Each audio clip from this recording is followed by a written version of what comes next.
খবর শুনছেন বেঙ্গল 24 চ্যানেল থেকে। আজ 16 তারিখ সোমবার। জানাবো আজকের গুরুত্বপূর্ণ 7টি তাজা খবর। শুরুতেই হেডলাইন্স। ইরান ইসরায়েলের সংঘর্ষে আন্তর্জাতিক বাজারে তেলের দাম বৃদ্ধি, কি পরিকল্পনা ভারতের?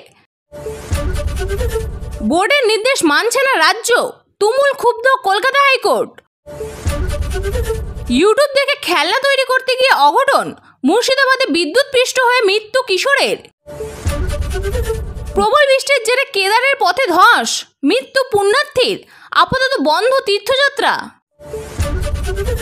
নো কিংস ডাক দিয়ে আমেরিকার পথে লাখো মানুষ, ট্রাম্প বিরোধী আন্দোলন 50টি প্রদেশে। শুভেন্দুর পর সুকান্ত, শিখ সম্প্রদায়কে অপমান করে এবার বিপাকে বিজেপি সংসদ। 3 দিন ধরে অনশনে অসুস্থ যোগ্য শিক্ষকদের ভর্তি আরজিকর হাসপাতালে। আসছি বিস্তারিত খবরে। ইরান ও ইসরায়েলের মধ্যে সংঘর্ষ আন্তর্জাতিক তেল বাজারে ক্রমশ অনিশ্চয়তা বাড়াচ্ছে। রবিবার আন্তর্জাতিক বাজারে লেনদেনের সময় অপরিশোধিত তেলের দাম 7.2%-এরও বেশি বাড়ছে। লেনদেনের এক পর্যায়ে অপরিশোধিত তেলের দাম ব্যারেল প্রতি $78.50 পৌঁছে যায়। শুক্রবার ইরানের কৌশলগত স্থানে ইসরায়েলের ক্ষেপণাস্ত্রের হামলার পর আন্তর্জাতিক বাজারে লেনদেনের সময় অপরিশোধিত তেলের দাম 10% বেড়ে যায়। আসলে যদি মধ্যপ্রাচ্য, ইসরায়েল ও ইরানের মধ্যে যুদ্ধের পরিধি আরও বাড়ে, সেক্ষেত্রে এর সরাসরি প্রভাব পড়বে অপরিশোধিত তেল সরবরাহের ওপর। এই কারণেই আন্তর্জাতিক তেল বাজারে আবারও অস্থিরতা বাড়ছে। বৈঠকের পর হরদীপ পুরী এক্স মাধ্যমে লিখেছেন, প্রধানমন্ত্রী শ্রী নরেন্দ্র মোদীজির নেতৃত্বে ভারতে এনার্জি স্ট্র্যাটেজি জ্বালানির ক্রয় ক্ষমতা এবং স্থানীয়ত্বের মধ্যে ভারসাম্যের ওপর ভিত্তি করে রয়েছে। সচিব এবং ভারতের জ্বালানি রাষ্ট্রায়ত্ত সংস্থাগুলির সিএমডিদের সাথে একটি পর্যালোচনা সভা করেছি। আগামী মাসগুলোর জন্য আমাদের পর্যাপ্ত জ্বালানি সরবরাহ রয়েছে। মৃত্যুদণ্ড প্রাপ্ত কয়েকদিনের সাজা মুকুব করে আগাম ছেড়ে দেওয়ার জন্য নির্দেশ দিলেও তা পালন করছে না রাজ্য সরকার। এই নিয়ে কলকাতা হাইকোর্টে ফের মামলা দায়ের হয়েছে। অভিযোগ, ডেথ সেন্টেন্স রিভিউ বোর্ড মৃত্যুদণ্ড প্রাপ্ত কয়েকদিনের মুক্তির নির্দেশ দিয়েছে বছরখানেক আগেই। তবে তারপরেও সেই নির্দেশ কার্যকর না হওয়ায় বছরের পর বছর তারা জেলবন্দি থাকছেন। রাজ্যের বিরুদ্ধে এমনই বিস্ফোরক অভিযোগ তুলে আদালতের দ্বারস্থ হয়েছেন একজন আসামি। আদালতে মামলাকারীর আইনজীবী জানান, মামলাকারী দীর্ঘ 20 বছর ধরে জেলবন্দি রয়েছেন। গত বছর এপ্রিলে তার জেল মুক্তির নির্দেশ দিয়েছিল ডেথ সেন্টেন্স রিভিউ বোর্ড। এদিকে আদালতে সরকারি আইনজীবী জানান, মামলাকারী সমীর দাসকে জেল থেকে মুক্তি দেওয়া সম্ভব নয়। এর প্রেক্ষিতে রাজ্যের যুক্তি, আসামির বিরুদ্ধে গুরুতর অভিযোগ রয়েছে। এমনকি তার পরিবারের সদস্যরাও সমীরের মুক্তি চাইছেন না বলে আদালতে সাফ জানান সরকারি আইনজীবী। সংশোধনাগারের সমস্ত নিয়মনীতি মেনেই চলত মামলাকারী। সংশোধনাগারের চাকরিরত কর্মী আধিকারিকদেরও তার বিরুদ্ধে কোনো অভিযোগ নেই। এই অবস্থায় ডেথ সেন্টেন্স রিভিউ বোর্ডের দেওয়া নির্দেশ কেন কার্যকর হবে না, সেই নিয়ে প্রশ্ন তোলেন মামলাকারীর আইনজীবীরা। এদিকে বোর্ডের নির্দেশ না মানে রীতিমতো ক্ষুব্ধ বিচারপতি। আগামী 27শে জুন মামলার পরবর্তী শুনানি রয়েছে।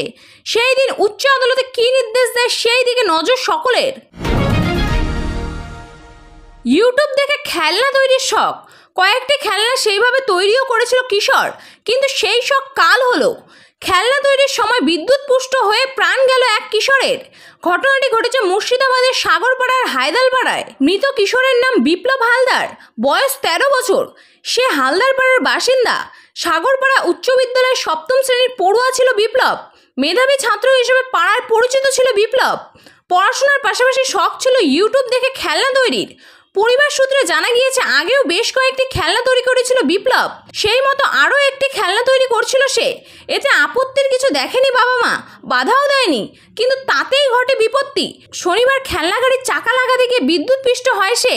বাড়ির লোক তড়িঘড়ি তাকে দমকল মহকুমা হাসপাতালে নিয়ে গেলে চিকিৎসা তাকে মৃত ঘোষণা করেন।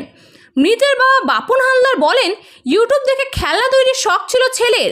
এর আগেও কয়েকটি খেলনা তৈরি করেছিল। এদিনও আবার একটি খেলনা গাড়ির চাকা লাগাতে গিয়ে বিদ্যুৎপৃষ্ট হয়ে মেঝেতে পড়ে যায়। মেধাবী ছাত্রের অকালে মৃত্যু মেনে নিতে পারছেন না কেউই। বারবার মূর্ছা যাচ্ছেন বিপ্লবের মা। শোকহত বাবা, শোকের ছায়া এলাকায়।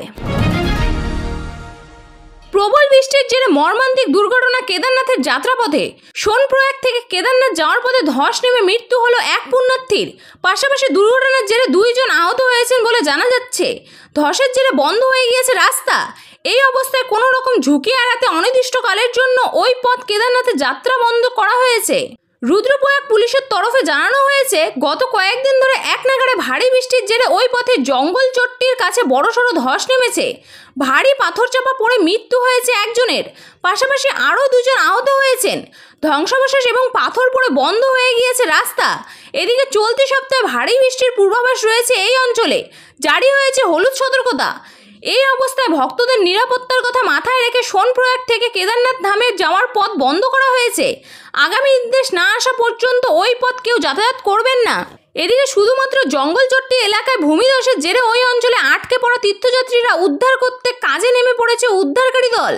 যারা আটকে পড়েছেন তাদের উদ্ধারের কাজ শুরু হয়েছে।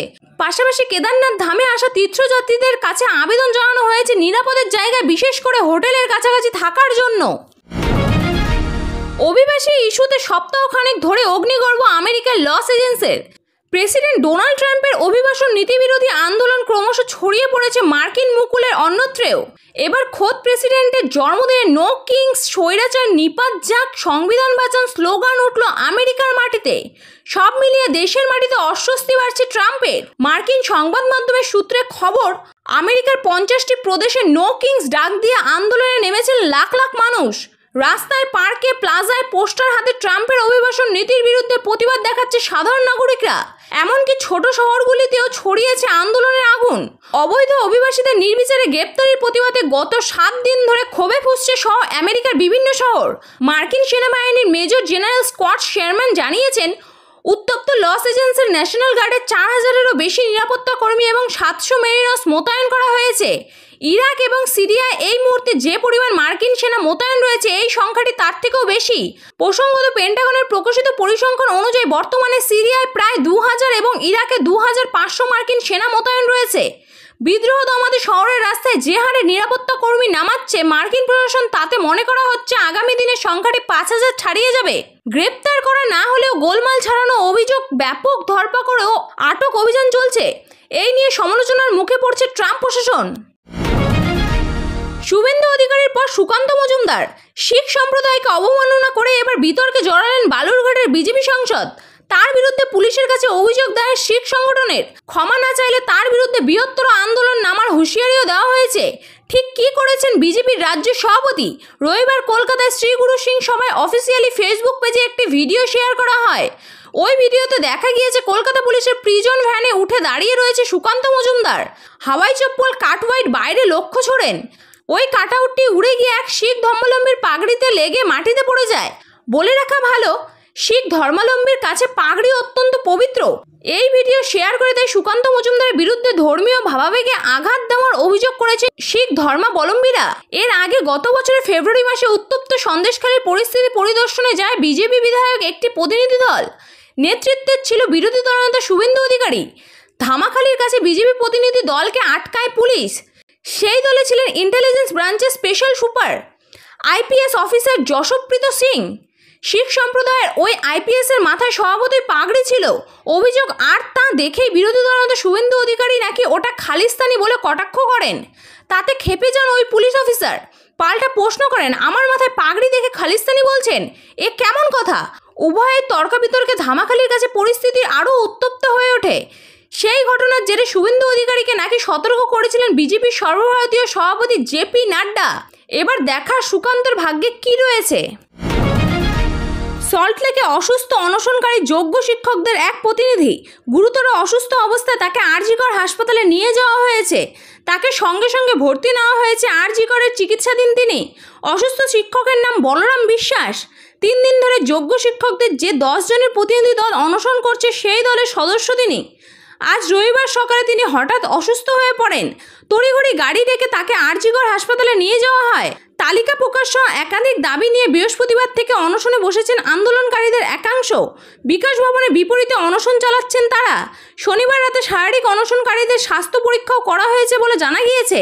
তাদের অনশন থেকে সরে আসার কথা বলেন চিকিৎসারা। তবে নিজেদের সিদ্ধান্তে অনশনকারীরা। এই বিষয়ে আজ বিকালে তারা সাংবাদিক সম্মেলন করবে বলে জানিয়েছেন।